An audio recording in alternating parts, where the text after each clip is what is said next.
Video করা হয়নি, কাজে ব্যস্ত ছিলাম। তো এইখানে যে গাছটা লাগিয়েছি মানে মধুমালতী বা মাধবীলতা, তো সেই গাছটা দেখতে পাচ্ছেন অনেকটাই বড় হয়ে গেছে এবং প্রচুর ফুল হচ্ছে এখানে। আর বাইরে ধারে ছিল, এটা মেন গেট। মেন গেটে দেখতে পাচ্ছেন খুব সুন্দর ফুল হবে এরপর আস্তে আস্তে। আর এই তলার দিকটা পরিষ্কার করে দেবো, বা কিছু রাখবো না, ডাল বা শাখা পোশাকা যা হোক কিছুই রাখবো না, কারণ পরিষ্কার রাখতে হবে।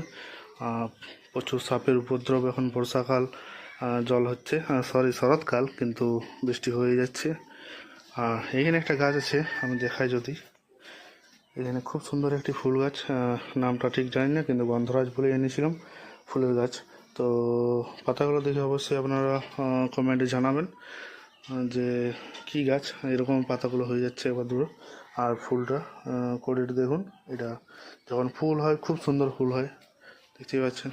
সকালে আমি একদিন আপনাদেরকে দেখাবো। আর পাশে যে কুমড়ো গাছটা হয়ে আছে। তো বাকি আর কিছু নেই, এবার থেকে রেগুলার ভিডিও আপনাদের এই চ্যানেলে আসবে। তো অবশ্যই চ্যানেলটি সাবস্ক্রাইব করে রাখবেন। তো ভালো থাকবেন, সুস্থ থাকবেন। ভিডিওটা এই পর্যন্তই ছিল।